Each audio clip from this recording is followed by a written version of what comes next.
You can listen to the Canadian Gothic early and ad-free on Amazon Music.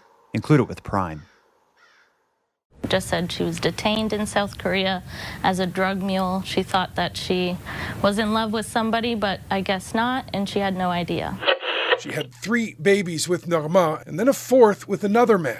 As it turned out, that second donor, unbeknownst to her, was one of Normand's sons. Family is now made up of children who are both half-siblings and nieces and nephews, aunts and uncles.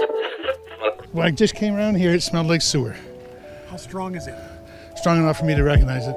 You are listening to Keep Canada Weird.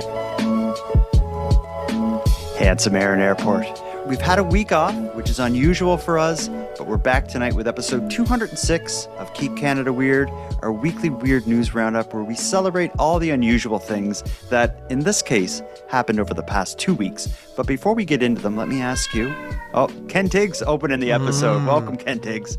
Let me ask you, not Ken Tiggs, how you doing tonight? Oh, I'm doing good. Just listening to my boy howl at the moon back here because he's in a mood tonight. So we all are, Ken Tiggs. I feel it too, buddy. Yeah. It's tough for me. I've been on vacation. I mentioned last week that I was away on a retreat for people who are having hard times with their co-hosts. I feel way better now. I'm refreshed. I'm renewed. I've been in Mexico, and I've never gone there before. I've never done the all-inclusive vacation sort of thing. This is the first time in my life, and I got to tell you, the all-inclusive life is the life for me. But coming back to a snowstorm in Nova Scotia, oh man, this is like the Monday to end all Mondays that's been going on for days now. Yeah, that'll teach you to come back here. You should have stayed. I know. I'm okay though. I got it good, and I got a good drink in my hand that is going to propel us through this night. Let's start, as we always do, with our special drinks. You and I have aligned our special drink schedules as a result of Cove Soda's generosity. Yeah. We're having the same special drink. Do you want to introduce it, or should I? Well, this is part of our Cove collection that we have now, as we were sent a lot of lovely free product by Cove Soda. And we have both the same flavor, the rainbow sherbet flavor. And this is one of my favorite out of all the flavors. I've had a few of them, but I haven't had one today. Let's crack them open at the same time. Yeah, I haven't tried this one yet. Mine is dented, though. Do you think that's going to spoil the experience? No, I think it just feels a little lived in, like an old an old baseball glove. Take a sip. Oh, it smells good. Oh, it is. See, this flavor is so sweet. It's not for everyone because it's so sweet. Whoa, yeah. I'm getting hints of cherry, hints of grape, maybe even some orange in there. It's just like a fruit explosion of deliciousness. What's the candy? Starburst? Yeah, I could see a little bit of Starburst. I love that stuff. Yeah, it reminds me of a Starburst candy. Yeah, and it's not only us that are enjoying a rainbow sherbet tonight. We've asked Keep Canada Weird correspondents to share with us their special drink. We have a listener named Christina, whose special drink tonight is also a Cove rainbow sherbet. Hi, Jordan and Aaron. This is Christina calling in from Schenectady, New York. If you have issues saying Schenectady, just think skin, neck, titty. Schenectady.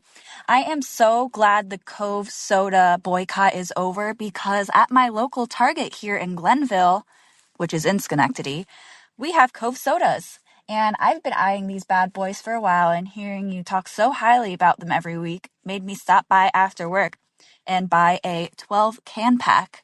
I figured this was more cost-effective than buying them for $2.50 each. I got 12 cans for $20 plus tax. So I'm just going to rip this box open and see which flavor is here first, which is the rainbow sherbet. I see what you mean by these beautiful designs on the cans. So without further ado, here is my first try out of Cove Soda. Oh my God. It went everywhere because I was carrying it. Okay, hold on.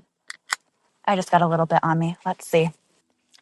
Freaking delicious. Oh, that is so good. It's like drinking a popsicle. Oh, delicious. 10 out of 10 from me. I give it a 10 out of 10 as well. I never thought we'd hear from someone from Skin Neck Titty. Yeah. I've heard of Dildo Newfoundland, but I haven't heard of Skin Neck Titty New York. And is it ironic that there was like a bit of a wet t-shirt moment in there too? It sounds like her pop was maybe a little shook up. That happens. Yeah, Christina really, started the night off interesting, I guess. People are probably thinking like all these guys do is promote Cove Soda. That's not true. We'll hear both sides of the coin. I actually got some Cove Soda criticism mail. I just want to play that now just to kind of balance out the celebration of Cove Soda with the darker side of things. Holly, a correspondent of Keep Canada Weird, has an issue with Cove's pricing. Hey guys, my name is Holly and I'm calling from a small town in Ontario. I am a new listener, but I've heard the whole Cove Soda debacle. And I was in Costco yesterday in Niagara Falls and noticed that Cove Soda 24 packs are in Costco. But I can't afford it. It's $30. $30 for a case of 24 Cove Soda? Are you kidding? I remember when I could buy a 12-pack of Pepsi or Coke for $1.99 when I was younger. Anyways, I would love to try Cove Soda too, but I don't know. I can't buy a 24-pack for $30. Ouch. I get that times are tough, but I feel like a 24-pack of a boutique brand soda for $30, that's just a little over $1 a can. I think that's a good deal. I think what she could do, buy the 24-pack, keep 12 for herself, and sell the other 12 on like Facebook Marketplace, $2 a can. Sure. Is that something that Cove would want, though? Like a black market? Yeah. Is that something that they would I frown don't think upon? they give a crap. It's fair game. So you go out on your front lawn, instead of a lemonade stand, you'd have a Cove Soda stand. Yeah. And in the summertime especially, you do great. Not so good in the winter, I don't think. No, that may be a problem in the winter, but yeah. Anyway, Holly, if you go to thecanadiangothic.com/contact and fill out the form, since your voice was aired on the show, you will get a swag pack. I can't guarantee I'll stick a pop in there for you, though. Well, here's what you should do is you left your voicemail, so you're going to get a swag pack as long as you reach out with your address and such. So you take the swag pack with the stickers and the Keep Canada Weird merchandise, and you sell that on eBay instead. Get a bunch of money from that. A ton of money, yeah. Yeah, and then buy yourself a 24-pack of Cove Soda with the money you got from selling your KCW swag pack. Yeah, deal. We've talked a lot about Cove, which is in a way revisiting something we've talked about during prior episodes. We're going to do it again with our first story of the night.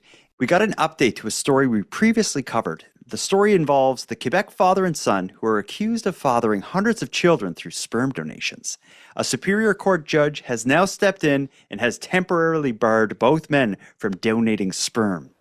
But this story seems far from over. How many children do you think you have?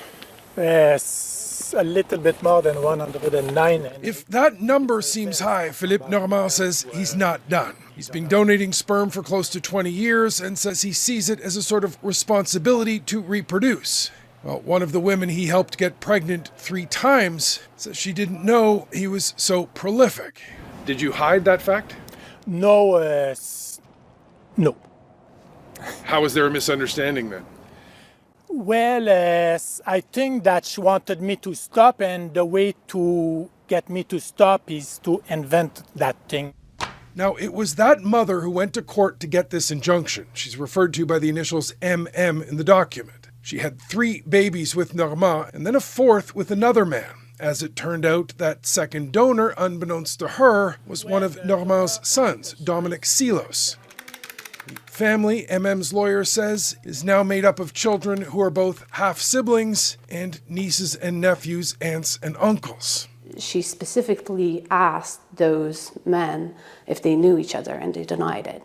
Now, regulated clinics limit how many donations a man can make. Professional guidelines suggest a donor should only be a part of 10 families. MM believes Normand is a part of 90.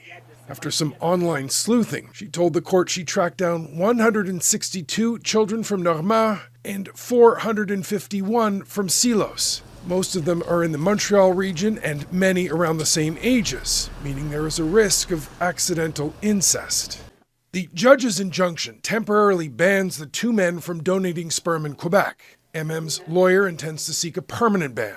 Normand says he'll respect the injunction, but doesn't want to stop. I am available to do it, and I think I give a great service. Normand says he and his son are considering moving to another province and continuing there. I knew that story was bad and weird, but that piece of news coverage and that interview with him, it's worse than I even thought. So this story of the woman who was trying to get the injunction, she had 3 kids with the father. Then she went to what she thought was a completely different Facebook sperm donor. It had a kid with him, and that turned out to be the man's son. So like they say in the clip, it's now a family of half-siblings, aunts and uncles, all combined. That's really screwed up. Yeah, I think it was nephews and nieces or something like that.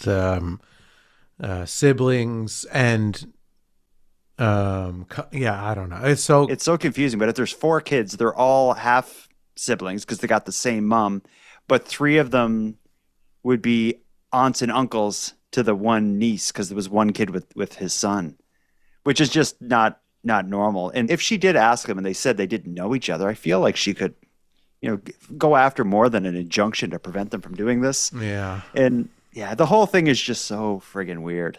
It's so gross too. I don't know. How can someone like him, and when you look at the video footage of this news story, the guy's gross too. It's like this old, gross man, and he's just hobbling about, spreading his seed in every hole that he can find. And it's like, I just can't understand.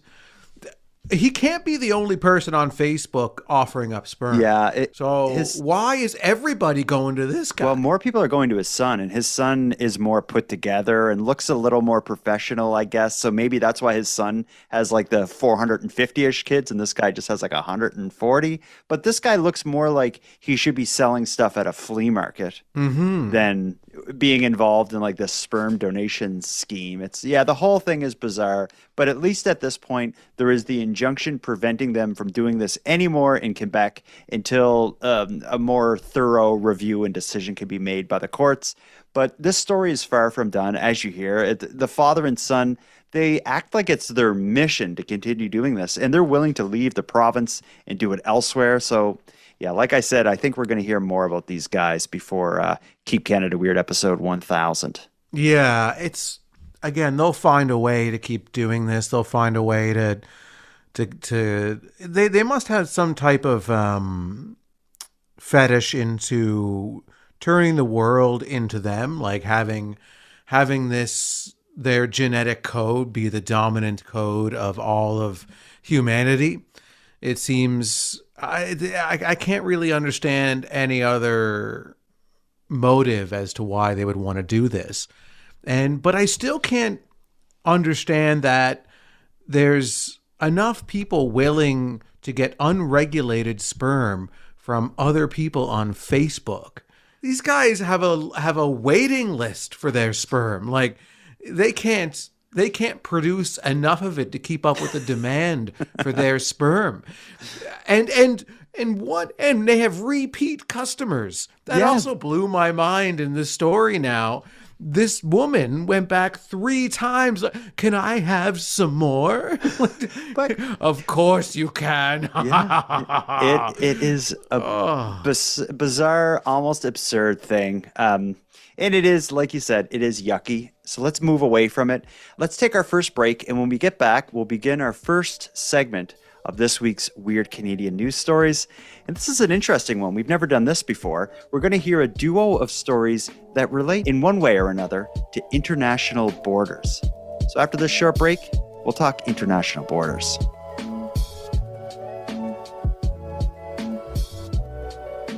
Handsome Aaron Airport, got an interesting one here. Something we talk a lot on Keep Canada Weird are stories that involve scams, the creative ways these scams play out, the vulnerable people who fall victim to the scams, and the way the news reports on these stories. But we have one that's truly unique tonight. A Metro Vancouver woman is sitting in a South Korean jail after allegedly being caught with 4 kilograms of methamphetamines. But her family says she is no drug dealer and she had no idea what was inside her suitcase. They believe she fell victim to a sophisticated online romance scam. Here's the story of the next level of romance scams, or the final boss of romance scams even. The last month and a half for sisters Andrea and Laureen Parks hasn't seemed real ever since they received a stunning 3 a.m. text from their mom. You're kind of just like in shock. Yeah. You don't know what to do with that information or if it's true or what's happening. And your whole body's just like overwhelmed. The message was hard to believe. Just said she was detained in South Korea as a drug mule. She thought that she was in love with somebody, but I guess not, and she had no idea. In a panic, Spring Park's girls sought out a lawyer in the region who found out where their mom was being held and told them she'd first flown from Vancouver to South Africa, met someone there who gave her the luggage before she flew on to South Korea. That's when authorities discovered 4 kilograms of methamphetamine hidden in the bottom of her bag. The family's legal team believes Spring Parks is the victim of a romance scam, manipulated by someone she met online and fell in love with to unwittingly deliver drugs overseas. They're master manipulators. They've done this for a while and they know who to target. And it seems to be older women who are vulnerable and lonely. Her daughters believe Parks made an easy target because she's deaf and very trusting. Now she could face years in prison. They take narcotics seriously. And so the consequence under Korean law appears to be minimum 5 years imprisonment if found guilty. Kurland says it's possible Parks could receive a lesser sentence if it can be proven she's been victimized. Andrea and Laureen are trying to stay positive. We're just 2 daughters trying to get our mom back. They are also trying to figure out how to pay for legal bills and the cost of an American Sign Language interpreter. They've already vacated their mom's home and sold off most of her belongings to help raise money, and the family has launched a GoFundMe. Man, that is a real mess. It's one thing when you hear of these people who lost their savings. This person has lost everything as well as their freedom. Like, her kids are now selling her everything to try to raise money to manage this defense in another country that involves needing a sign language interpreter. Like, the minimum sentence is 5 years. So there's a good chance this woman's going to be doing some time in a Korean prison as a part of her losses for this romance scam that probably started on Facebook. Probably, yeah. This episode is not an ad for Facebook. No, and nothing in my life is. I've been off Facebook for years now. Since early in the pandemic, I got off Facebook and never went back. And I'm sure glad I didn't, because I'd be in jail in Korea right now. The whole romance scam thing, I see it happen on social media often. You'll see like someone will post something and then just this comment will appear underneath it that says like, "Hi, I checked out your profile and I really like and I'd really like to meet you. Message me and we can chat." Mm-hmm. And like that profile is probably just some bot who has sent that same message to like 1 million people. And if you send it to 1 million people, 1 or 2 of them are going to write back like, "Hello, I'm Dorothy. I live in Winnipeg and I'm lonely. I'm so lonely. I'll smuggle drugs for you." So they got her to fly to somewhere in Africa where she was probably given a suitcase and told something like, "Yeah, that's your boyfriend's. I'm just give it to him when you get there." Then she gets to Korea. Probably border services flags her for one reason or another. 4 kilos of meth.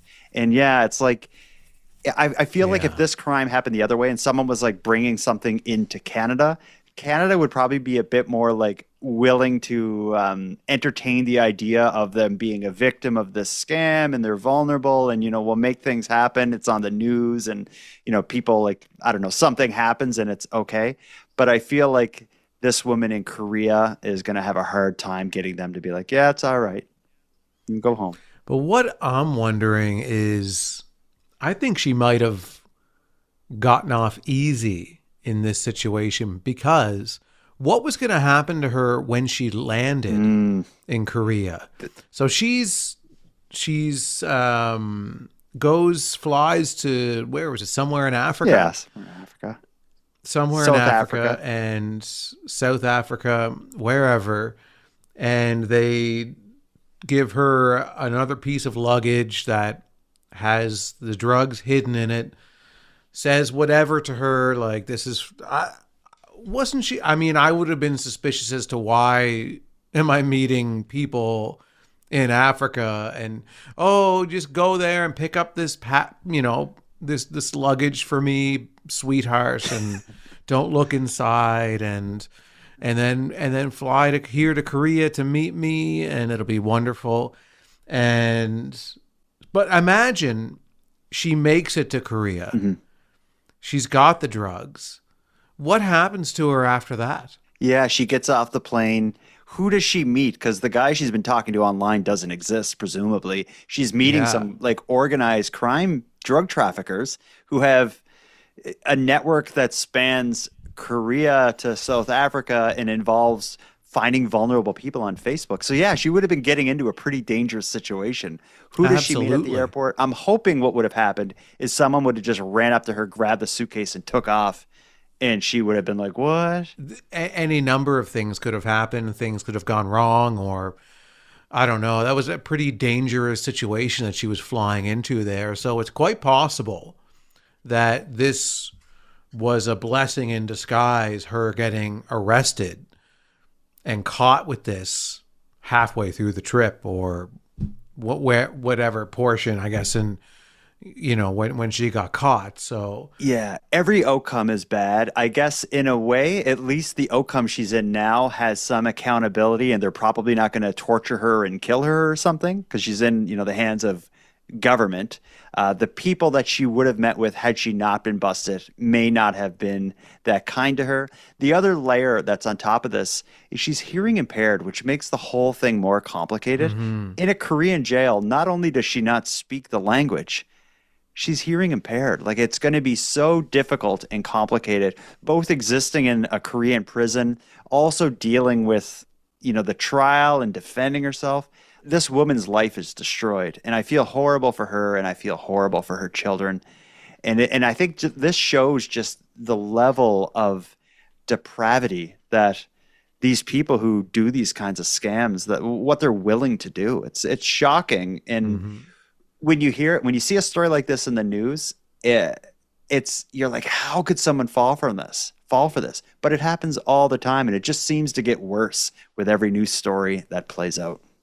Yeah, there's still a sense with the older demographic when using technology, where they're from a generation where anybody who called you on the phone was legitimate. Mm-hmm. And we're from a generation where we understand that there's all these risks with technology, and you can't trust a good deal of the people who are reaching out to you using that technology.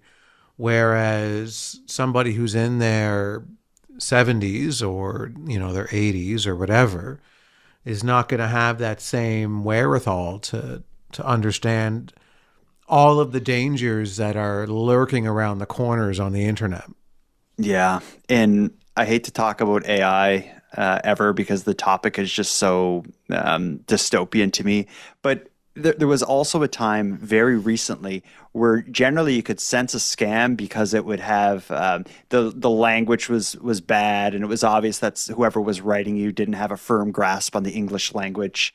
And then if you talk to them, maybe the accent didn't match the character they were portraying themselves as. But now with AI, both in terms of the generating the voice and generating the language or the text, it's so good that it's going to be that much harder for older people. The whole thing is dystopian. But like I said, this is a duo of stories that relate to international borders. We just heard about the borders between Canada, South Africa, and Korea.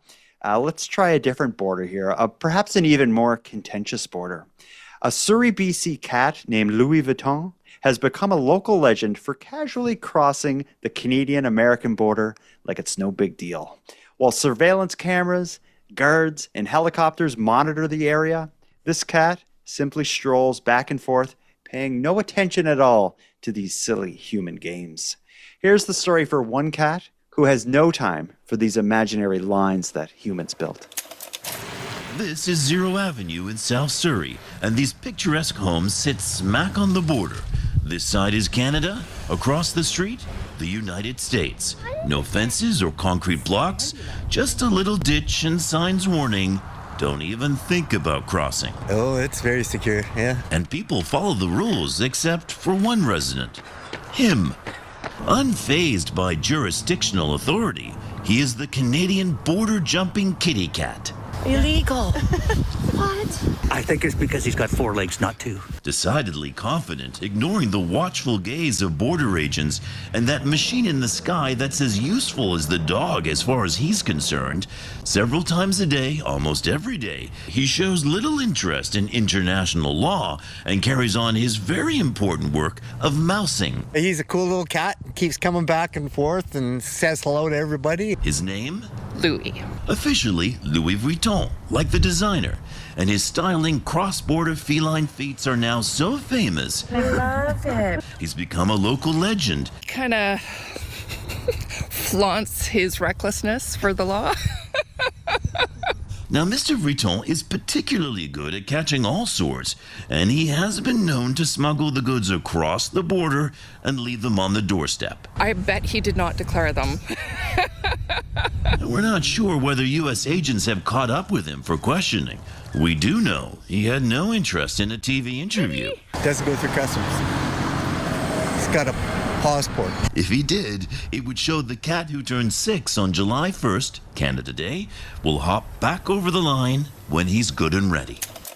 I love that story. It's both an interesting story that involves international borders, as it is a story that fulfills our commitment to discuss any stories in the news involving cats. Mm-hmm. What do you think of Louis Vuitton? I gotta be honest with you. I'm really conflicted about this story. Why? I just don't see what the story is. Well, what the story is that right now it's so the border between Canada and the US is so contentious. It used to be so easy to go across that border. Now there's all this rigmarole. You got to declare stuff, whether or not you need a passport or your regular license. Because a couple of years back, you just needed a driver's license to cross. Yeah. Now it's so there's that as the backdrop of this story of this cat who just casually walks back and forth. And I also think it's even the setting for this is unique because there are people who live on this quiet street, but on the other side of the streets of the United States, mm-hmm. who, again, in the context of life in 2026 and relations between Canada and the US, is kind of an unusual spot to live. Yeah, it's more interesting for the people who live there than it is about what this cat is doing. This cat is just being a cat, roaming around, catching mice, hanging out.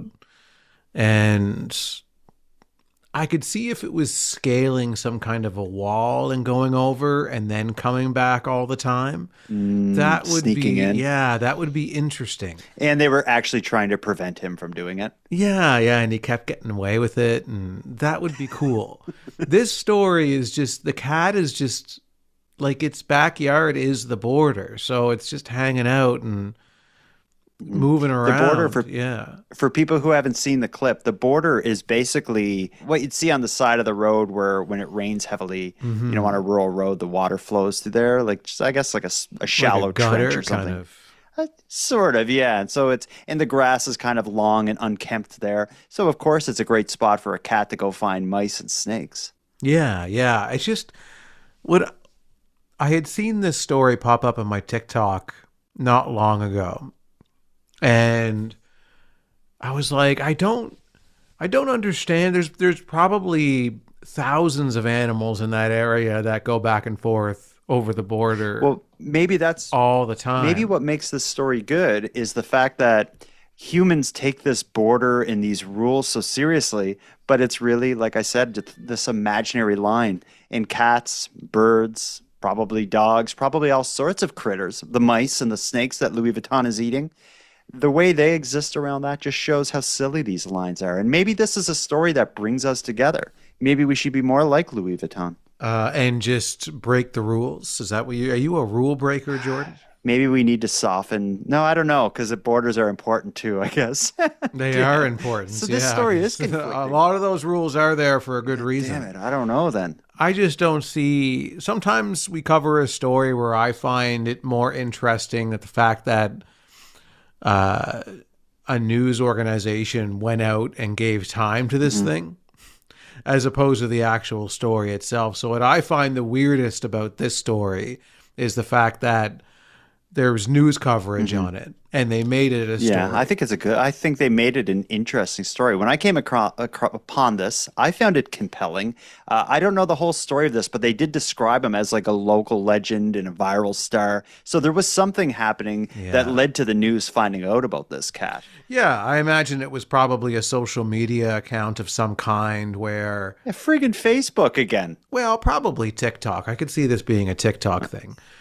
Because I find like apps like TikTok, it's more of the mundane kind of aspect of something that makes people want to watch it on TikTok because it relieves anxiety. So they get to watch this cat going back and forth over the border every day, and they find that relaxing and innocent and all of these things. And there's so much content on apps like TikTok where it's somebody just kind of recording a really soft, everyday occurrence. That does sound relaxing. And you just watch it and you just sink into it for a little bit, forget whatever problems you have going on, and watch this really normal, calm, uneventful thing happening over and over and over again on social media. Is that against me? Is that against me? No, it's against... I'm picturing the story. I'm picturing the cat just walking back and forth, this soft music, and I'm just laying in bed going to sleep. Are you? Yeah. I like this story. We'll disagree on this story. I like it because I'll use words like whimsical, fun. Whimsical and fun, yeah. Offbeat. It's not that I hate the story. I just don't... There's probably a million other more interesting things that could have been covered in the spot that this story took. Everyone who lives on this street on the border has their own stories. It's not just about Louis Vuitton.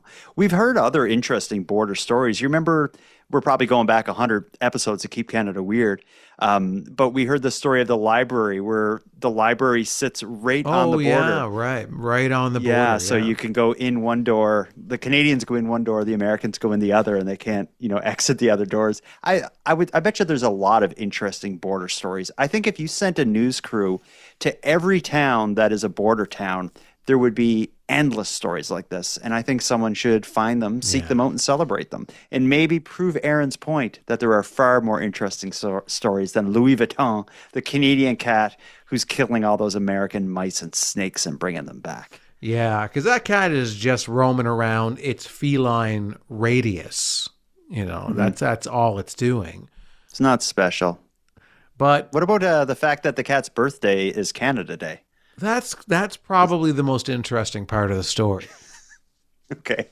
Well, we'll agree on that because that is the most interesting part of the story. Okay. Maybe the international border segment was a flop on Keep Canada Weird. Maybe we'll never try this again. Let's take a break, and when we come back, we'll go to a segment of stories that's always a hit. That's our WTF segment. That's the segment where we play stories that are just bizarre and weird and don't fit any specific theme other than being weird Canadian news stories.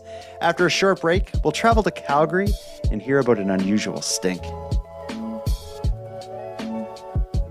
Handsome Aaron Airport, let's open our WTF segment with a listener voicemail. Do you remember a few weeks back, we heard the story of the hockey arena in Ottawa who sent the email to all the season ticket holders asking them to get showers before they came down to the hockey game? That led to a big discussion between yourself, myself, and the Keep Canada Weird correspondents about how to manage stinky people in public places. I'm sure you remember all this, but we have a listener named Nicole who has some thoughts on stinky people in public spaces. And Nicole also presents a bit of a solution. Hi, this is Nicole from Montana. Sorry about the cat in the background here. So I wanted to give some perspective on the dilemma as far as people's body odor with public spaces. I think we should probably institute a similar system like they had when people smoked all the time in public spaces. Instead of a smoking, non-smoking section, we can have a stinking, non-stinking section. You could probably do it subtly as, the waitress or, someone who's putting someone in the right spot in the public space. But I do want to make sure that people who are non-stinking have the right to breathe clean air, but people who are stinking and choose to make that decision are allowed still access to these public spaces. Thanks so much. Love the show.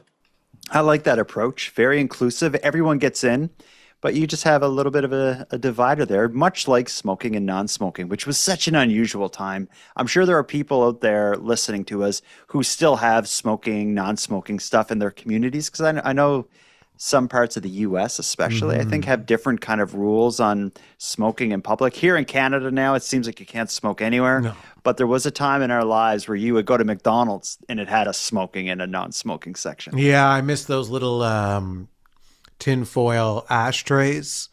They used to be on the tables at the fast food restaurants. I also remember the time where we started to get, and this may be unique to Nova Scotia, but we started to get these kind of bylaws coming in as they were slowly making smoking in public places prohibited. And for a little while there was this kind of, I think the bylaw was you could only have smoking inside a public place if the area where people were smoking had a completely separate ventilation system than the rest of the store. And that led to this like 2 or 3 year period where all these fast food joints and coffee shops were getting like what looked like cigarette aquariums. They would get like a plexiglass little room that had its own ventilation. So you would go in Tim Hortons and there'd just be like a plastic box with like 5 people sitting in it smoking. It was such a weird time. It was kind of like COVID. Yeah, kind of. I remember the giant ashtray benches in the Mayflower Mall. Do you remember, like, there was the big bench and then it had, like, the big square pit? Like full of sand full or of, something? like, sand or, yeah, some kind of sandish material. And that's where you would butt out. And, yeah, it's wild to think that. I remember being in high school and going to the mall and getting a coffee and sitting down on those big square smoking benches and just smoking away in the mall. It was great. Yeah, it's like right in the middle of the mall. Imagine now walking through a mall and there'd just be like 6 kids just sitting there smoking. Yeah. It seems so absurd, but yeah, it was a thing. Do you think this idea that she has to have like stinking and non-stinking sections, could that work? Is that a solution? Well, I was thinking about that. And so you have somebody enter in an establishment, whatever it is. A hockey arena. Let's stick with the source here. A hockey arena. Okay. So there has to be someone to determine who stinks and who doesn't. Well, you could also have people self-identifying. You could have like, and do you trust can't people? have it. No, you can't, because a lot of people who stink don't know that they stink. Yeah, so it would need to be vetted. And is it breath or is it body odor? So are you going to have someone you breathe into their face? They smell your, Yeah. It would be complicated. It would only work if the technology was available to detect odor. So like the way that you walk through a metal detector, it would be a scent detector. You take a breath, you walk through, and some kind of robot. Yeah, like all this automation we have in the world, that's what it should be used for, stuff like this. When I call like my cell phone company because I need help with dealing with my cell phone when I'm going to Mexico, I want to talk to a person for that, not a robot. The robot should be the one who's doing this stuff. Stinky, stinky. It's like, but if you don't know you smell and you're just going to watch a hockey game and all of a sudden it's like you're being told you have to sit in the stink section. Like imagine how that's going to make you feel. The section's probably packed with people, so you're not the only one, I bet. Yeah, but it just, you're at the hockey game and you're sitting in the stink section, and then across the rink, your boss is sitting in the non-stink section. looking over at you while you're sitting in the clearly labeled stink section. Yeah, people are going around like spraying stuff down at you and with Lysol cans and stuff. I think it's an interesting idea, Nicole, but I think it may need some work. We'll workshop it and see if we can come up with a solution, or see if we can maybe improve on it, or maybe what we need to do is just wait it out and let technology fix this issue. Let's move on. Well, imagine though, before we move on. So you're in the hockey arena, and then there's the stink section and the non-stink section. So imagine the employees, say the individual who goes around selling concession items. And it's like, yeah, you're working the stink section tonight. You're in like one of those suits that you would wear, like the biohazard suit. You got the mask on and everything, and you're just going around selling peanuts to people who reek. Let's move on to another story about not people who reek, but things that reek. I always enjoy a story about a stinky place when some place stinks so bad that it makes it into news coverage. It's always interesting. Calgary is the latest place to stink.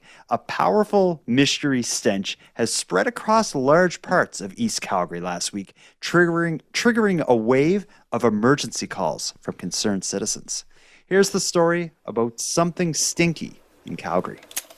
If you thought to yourself at any point today, what is that smell? You aren't alone. All day, people on the east side of Calgary noticed an unpleasant odor wafting through neighborhoods from the far north to the deep south. Many people called emergency services, worried there was a risk. Our Kevin Green tracked down the real source. Fire crews were kept hopping Wednesday morning, responding to calls about gas leaks. Many of those calls came from schools, like this one at St. Hubert in northeast Calgary, as a powerful stench blanketed the area. Kind of propane, kind of gas smell, yeah.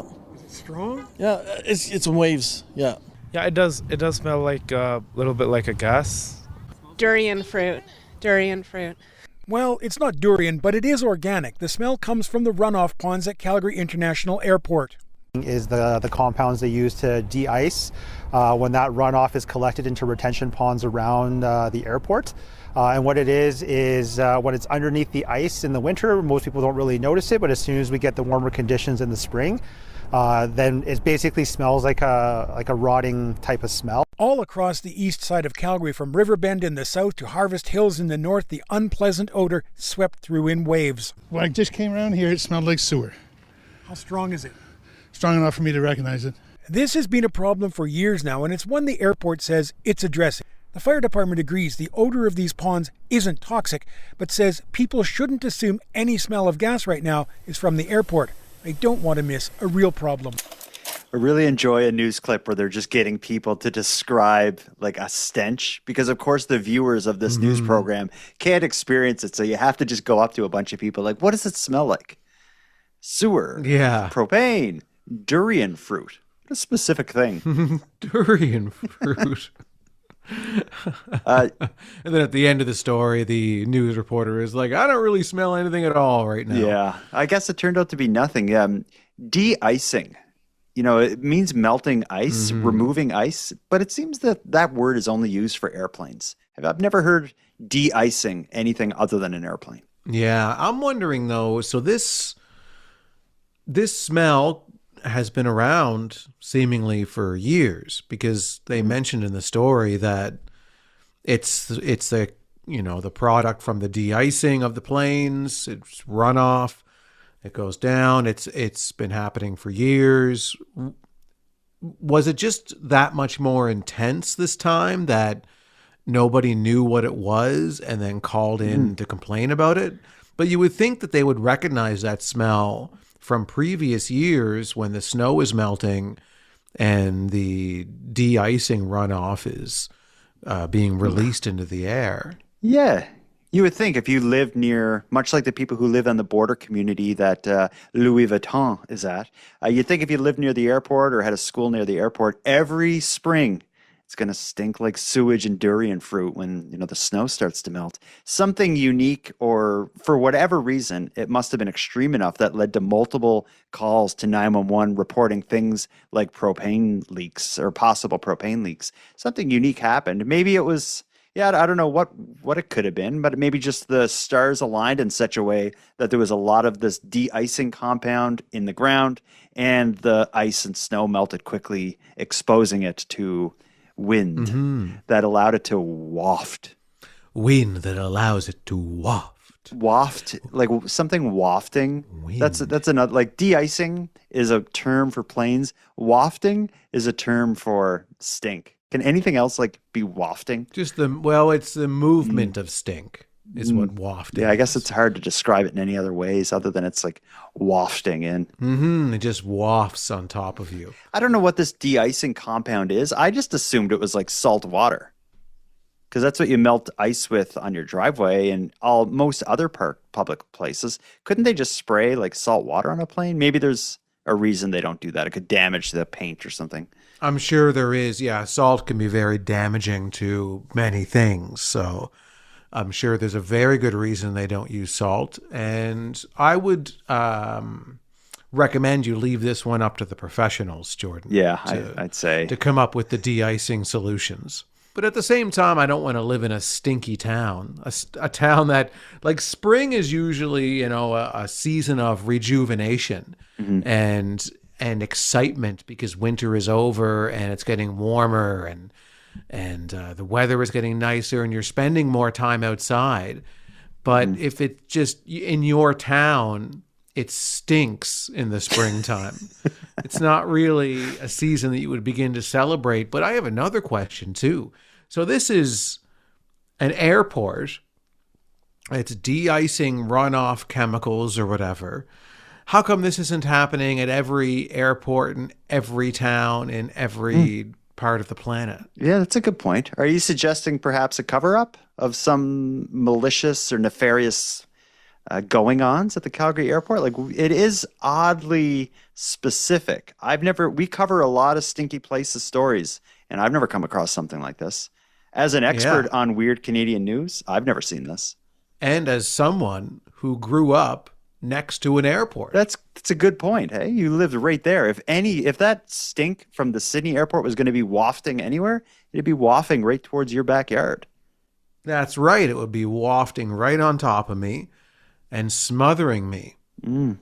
But we never smelled anything bad. Well, I'd say let's watch the story. If anything else weird is happening in Calgary, it could potentially be related to this. So I'm going to set some correspondence out. If you live in Calgary, if you live in the Calgary area, are there any other unique and offbeat news stories that maybe we missed that could in some way be connected to whatever suspicious activity is happening at the airport? Maybe it's de-icing fluid, but maybe it's something more unique. I think so. Something is going on here. Something is going on here. We have another story where something weird is going on. I want to end with this one. It's a real short and sweet story, but I like this one. I like any story that takes us to Newfoundland. I like any story that involves guitars. And I love any story that involves crazy people getting pepper sprayed. This one has it all. I'm just going to read you a short news story here. A man is in custody after a bizarre confrontation with police in St. John's, Newfoundland. Officers were called to a disturbance at a home in the city's West End around 8 p.m. on March 20th. When police arrived, they encountered a 42-year-old man at the scene, and things escalated quickly. As officers attempted to arrest him, the man allegedly grabbed a guitar and began swinging it like a baseball bat at police. Officers were able to bring the situation under control using a taser. The man remains in custody and is expected to appear in court, where he'll quite literally have to face the music.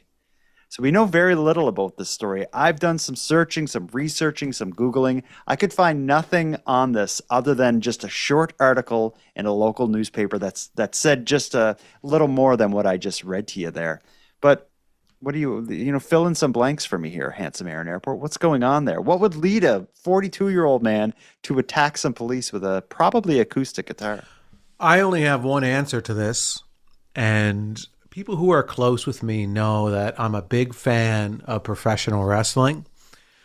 Oh, yeah. And the only way to explain someone trying to hit you with a guitar is there was a wrestler called the Honky Tonk Man. Honky Tonk Man. I loved him. He'd always bust an acoustic guitar over his enemies. Yeah, and another wrestler that would do it too was Double J Jeff Jarrett.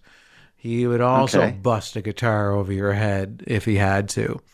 So Honky Tonk Man kind of had like a dress like Elvis. yeah, sort of he had a vibe, very right? Elvis Presley type gimmick. So perhaps this 42-year-old man, he'd be in the right age bracket. He's pretty close to our age. So he would have been a kid, would have been quite impressionable when the Honky Tonk Man was busting guitars over people's heads on WWF wrestling every week on television. Could this man just maybe have had a few drinks, maybe felt a little inspired by his memories of Honky Tonk Man standing up to people? The cops try to bust him for whatever it was, causing a disturbance. And he said, "Not today. The Honky Tonk Man rides again." That's right. That's right. It probably wasn't a gimmicked guitar, like, because sometimes, a lot of times, they would use these gimmicked guitars that like were just made like out of like really, soft material, so you could kind of bust it out. It wasn't like a regular guitar. It was a prop guitar that you could bust over somebody's head, and it wouldn't do that much damage. But there's a really interesting story from Jake the Snake Roberts, who was doing a segment with the Honky Tonk Man on TV, and the Honky Tonk Man was planned to hit him over the head with a guitar. And Jake was told that the guitar was going to be gimmicked. It was going to be one of these fake guitars. And apparently it was a real guitar that he smashed him with. Oh. And Okay. and Jake the Snake Roberts claims to this day that the reason that he ended up getting addicted to painkillers and other drugs was because of his injuries from that guitar hit from the Honky Tonk Man that day. Interesting story. I think we're probably on the right track for what happened. Maybe, we've said this many times on Keep Canada Weird. If there was a story, if there was a court case I'd like to attend, this would be one I'd be pretty interested to get the story behind this story. But from where I'm sitting now and what I know now, I choose to believe this is a Honky Tonk Man related event. We have one final piece to go out on here. We have a listener, an anonymous listener, who shares a complicated story surrounding their experience with Cove Soda. This is a good bookend, because we open the show with Cove, we can close the show with Cove as well. This is a voicemail from an anonymous listener whose brother hijacked her attempt to try Cove Soda. Okay, guys, so I was really excited to try my first Cove Soda this past weekend. My brother bought me a Cove Soda from the Target where he lives, and it was the Smurf Berry one. I've never had a Cove Soda. I asked him to buy two so that we could try them together. So a week later, we went to go run a 48-hour race together. He meets me, we pile a lot of stuff in the car, and all of a sudden I remember the Smurf Berry Cove Soda, and I'm excited. And I said, "Oh, hey, did you?" And he goes, yeah, so I accidentally drank both of them. They were really good. And I was like, "Are you kidding me?" I was so excited to try that drink, and now I have to go to Target at some point and try to find a new one to try. So anyway, got my 100 miles in without my new Cove Soda. Brothers are the worst. I wonder why she decided to stay anonymous for that voicemail. I think it was maybe she just forgot to introduce herself. But then again, when you go to thecanadiangothic.com/contact and you send a voicemail, there's like a little field there where it asks like your name and email address. You can choose to include it, or you can just skip those fields. She skipped those fields, so it came through as an anonymous message. And then her message starts without her saying like, "Hi, this is so-and-so from such and such a place." So I don't know if she was being anonymous to protect her brother. Yeah, because it was a heinous crime that her brother did. But I understand why her brother did it. They are delicious, and I probably would have done the same thing. Well, did you not before we recorded tonight, did you not tell me that you actually drank we had this idea, I have one of every flavor of Cove, you have one of every flavor of Cove. We were planning to every week both drink a Cove together until we go through all 10 flavors that we were sent. But did you not do something like what this brother did? Yeah, I drank more of the Cove than I was supposed to. Right now, it's not a big deal, but about 4 or 5 episodes from now, we may be... I'll be running out, yeah. You have to go to the grocery store. Yeah, I'll have to go to Costco and spend $30 on a 2-4 of Cove soda. Yeah, before you know it, you'll have a little stand out in your front lawn trying to make your money back. Yeah. You've really opened Pandora's box with this. It's like, get your Cove soda and your Keep Canada Weird stickers. You lie in the bed you made, handsome Aaron Airport. I think we've done it all tonight. We had international borders. We had listeners chiming in about all sorts of things. We had a stinky place. Is there anything left for us to do? Just wrap it up, buddy. Yeah, and I will say, though, we missed an episode last week, although we did have a mailbag to fill in the blanks, but I don't like missing an episode. It's great to be back with you. Let's see if we can go another maybe 50 episodes without missing one, because we do pretty good. Well, stop going to Mexico, and that won't happen again. I don't think I'll be going often. I wish I could. All right, then. Well, don't go ever again. I'm going to try. I wish I could go back right now, but I can't. So let's put a bow on this. Handsome Aaron Airport. Till next time. Oh, sorry. Handsome Aaron Airport. Until next time. Sure. Steve, we missed a week and you don't even know what's happening. I know. I'm so rusty. Jordan Bus Stop, Backhoe, Mexico, Bonaparte. Until next time. I will say we've talked a lot about weird and antisocial stuff that's happening on Facebook tonight. Let's open the doors to Keep Canada Weird listeners. I'd like to hear some voicemails about the worst, most nonsensical stuff you've encountered on Facebook. So I'll use this as an opportunity to call out to that. But I will tell you, Aaron, if you're ever trying to raise money to buy a 2-4 of Cove soda, sell the stickers. Sell the Cove soda on your front lawn. Do not sell your sperm on Facebook or anywhere else. Okay. And Jordan, until next time, I was against the sperm selling on Facebook, but now I'm realizing that it actually benefits you and I. So I'm encouraging everyone in Canada to sell their sperm on Facebook to grow the population to the point that our listenership goes up because there are more people to then listen to our show because so many people got people pregnant through Facebook. Okay. That's one way to raise your audience. You can either do that or tell some friends about Keep Canada Weird. Or whatever's easier. Do both. While you're donating your sperm to the person who's buying it from you or taking it from you or whatever.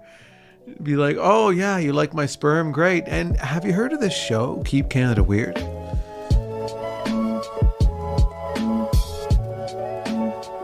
I want to thank you for helping Aaron and I fulfill our mission to keep Canada weird.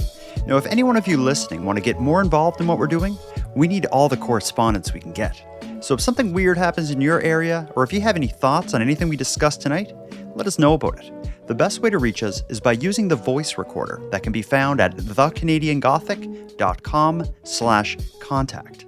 Now, I'm going to start wrapping up the episode, but before we part, let us thank a few people.